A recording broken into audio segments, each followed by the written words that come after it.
हर दिन एक नई थ्योरी। अब एक और थ्योरी आ गई इस मसले पर। सोनम के पति राजा रघुवंशी की मां ने कहा है कि सोनम के साथ कोई लड़की होती थी 24 घंटे। सवाल उठा कि वो कौन थी? बहन थी, रिश्तेदार थी, कोई दूसरी उसकी सहेली थी, कौन? इस बीच वो दूसरा दाव यानी वो हथियार कुल्हाड़ी नुमा जो होता है वो भी मिल गया। मतलब दो हथियार थे क्योंकि दो दाव का इस्तेमाल किया गया था उस हिस्से में। नॉर्थ ईस्ट में इसको दाव कहा जाता है। ये कुल्हाड़ी और चाकू का मिला जुला एक रूप होता है। बहरहाल वो दूसरा दाव भी मिल गया और कई दांव भी बढ़ते जा रहे हैं क्योंकि नए नए खुलासे हो रहे हैं। ये रिपोर्ट देखिए।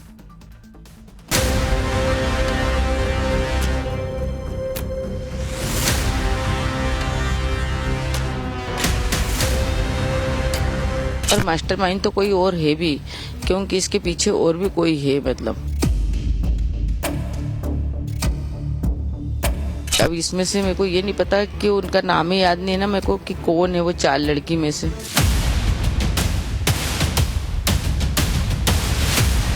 एक दोस्त थी उसकी, मेरे को नाम तो उसका याद नहीं आ रहा है, मगर वो हर हमेशा उसके साथ ही रहती थी 24 घंटा। वो 24 घंटे सोनम के साथ रहती थी। वो हर एक दिन सोनम से मिलती थी। वो बाहर भी सोनम के साथ ही जाती थी। वो शॉपिंग करने, घूमने फिरने भी सोनम के साथ ही जाती थी। वो सोनम के साथ काम भी करती थी। वो सोनम की एक एक बात जानती थी। एक दोस्त थी उसकी, मेरे को नाम तो उसका याद नहीं आ रहा है, मगर वो हर हमेशा उसके साथ ही रहती थी 24 घंटा। मतलब कहीं भी आती जाती थी तो उसके साथ ही रहती थी वो। अच्छा, आपकी मुलाकात हुई उससे? हाँ, मुलाकात तो हुई थी मेरे, जब हम भोपाल गए थे तब मैंने उसको देखा भी था।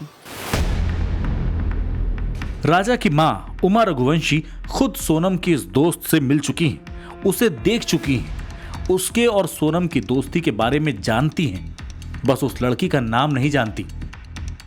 राजा की मां का यह बयान उस वक्त सामने आया है जब शिलांग पुलिस ने राजा के परिवार के बयान दर्ज कर लिए हैं। जाहिर है कि पुलिस के सामने भी राजा की मां ने सोनम की इस एक दोस्त के बारे में चर्चा जरूर की होगी। इस खुलासे के बाद सबसे बड़ा सवाल उठता है कि आखिरकार वो लड़की कौन है और क्या उसे सोनम के खौफनाक प्लान के बारे में पता था? वो घर वाले से जिगर तो होता रहता है, वो तो आती जाती रहती थी। इसकी फ्रेंड थी तो वो घर जैसी रखते थे उसको। अच्छा, फ्रेंड थी या काम करती थी? काम करती थी ना, इसके नीचे थी, हाथ के नीचे, और फ्रेंड भी थी और काम भी करती थी, दोनों ही था इनका। मतलब राजा के परिवार का बयान दर्ज करने के बाद शिलांग पुलिस आज सोनम के परिवार से पूछताछ करने भी पहुंची, जहां पुलिस ने परिवार से 1.5 घंटे तक लंबी पूछताछ की। सोनम के पिता, सोनम की मां और सोनम के भाई गोविंद से सोनम के नेचर, उसके बिहेवियर, राजा और राजा के परिवार से संबंधों के बारे में भी कई सारे सवाल पूछे गए।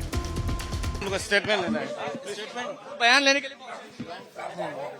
शिलांग पुलिस के अधिकारी हैं जो इस समय यहाँ पर पहुंचे हुए हैं। किसी भी तरह की बयान से इनकार कर रहे हैं, कोई बात वो नहीं कर रहे हैं। फिलहाल सोनम के घर पर शिलांग पुलिस के अधिकारी पहुंचे हैं। इसके बाद पुलिस सोनम के कमरे के अंदर दाखिल हुई, जहां उसके कमरे की तलाशी ली गई। अब सवाल ये उठता है कि क्या पुलिस को इस कमरे में सोनम की उस रहस्यमयी दोस्त के बारे में कोई जानकारी मिली? क्या पुलिस को कमरे में सोनम की दोस्त की कोई तस्वीर या कोई कांटेक्ट नंबर मिला? और क्या पुलिस को सोनम के परिवार वालों ने उस गुमनाम दोस्त की कोई डिटेल दी? राजा की मां का दावा है कि सोनम की दोस्ती 4 लड़कियों से थी। ये वो लड़कियां थी जो सोनम की खास थी। शादी की शॉपिंग के वक्त भी सोनम लगातार इन सहेलियों के टच में थी, लेकिन उनमें से एक दोस्त ऐसी थी जो सोनम की बेहद खास थी। और हो सकता है कि राजा मर्डर केस की कड़ियां जोड़ने में इसी लड़की के जरिए पुलिस को मदद मिल जाए। पूरे टाइम उन्हीं से बात करना या साथ रहना? हाँ, साथ में तो उनके रहती थी। अब इसमें से मेरे को ये नहीं पता कि उनका नाम ही याद नहीं है ना मेरे को कि कौन है वो 4 लड़की में से। और उन लड़कियों उनसे भी पूछताछ की जाना चाहिए कि वो चारों लड़की में से कौन सी लड़की है, कौन कहाँ तक जुड़ी है, तो सारी बात सामने आ जाएगी। शिलांग पुलिस ने राजा और सोनम दोनों के परिवारों के बयान दर्ज कर लिए हैं। वो सारी बातें जो सोनम ने पुलिस को बताई हैं, उसे परिवार के स्टेटमेंट से मैच किया गया है। अब पुलिस के सामने ये शीशे की तरह साफ हो गया है कि सोनम की बताई कितनी बातें सच हैं और कितनी झूठ। या अपने बयान से कहीं सोनम पुलिस को गुमराह करने की कोशिश तो नहीं कर रही। पुलिस अब भी ये मानकर चल रही है कि राजा के कत्ल की पीछे की वजह साफ नहीं। सोनम, राजा और राज वाले लव ट्रायंगल के अलावा भी पुलिस को यह लगता है कि मर्डर का मोटिव कुछ और हो सकता है। अब इस पूरी स्टोरी में सोनम की मिस्ट्री फ्रेंड वाला एंगल आ जाने के बाद पुलिस के सामने भी कई सारे सवाल खड़े हो गए। मसलन, क्या राजा के कत्ल की प्लानिंग सोनम ने इस लड़की के साथ मिलकर की, या इस लड़की को अपने प्लान के बारे में सोनम ने कभी बताया? क्या इसने छिपने में सोनम की मदद की? क्या इंदौर के फ्लैट में सोनम को जरूरत का सामान इस लड़की ने भिजवाया? सोनम को इंदौर से यूपी पहुंचाने में क्या इस लड़की ने मदद की? और क्या जिस नंबर से सोनम ने एक महीने में 234 बार बात की वो इसी लड़की का है? सोनम किस किस से बात करती थी, इस बात की पुलिस जांच कर रही थी और इसी दौरान एक सीडीआर सामने आया जिसमें एक नंबर का जिक्र आया। ये नंबर संजय वर्मा के नाम पर रजिस्टर्ड है। एक मोबाइल ऐप के जरिए ये जानकारी मिली है और इस नंबर पर पिछले एक महीने में 234 बार बातचीत का जिक्र आया है। और खास बात यह है कि ये नंबर 8 जून 11:20 पर बंद हुआ है। 8 जून वही तारीख है जिस रात सोनम गाजीपुर से बरामद हुई थी।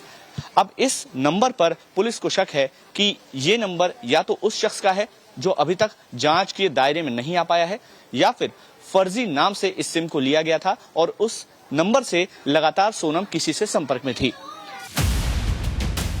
पुलिस को पता चला है कि एक ऐप पर संजय वर्मा नाम से रजिस्टर्ड इसी मोबाइल नंबर से सोनम ने एक महीने में 234 बार बात की।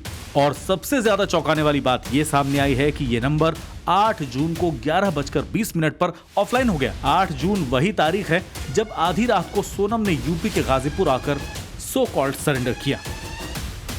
तो क्या इस नंबर की यूजर को पता था कि सोनम सरेंडर करने वाली है, इसीलिए उसके पुलिस के हत्थे चढ़ने से पहले उसने नंबर को बंद कर दिया? क्या ये वही कड़ी है जो पुलिस को राजा की हत्या के पीछे का असली मोटिव बता सकती है?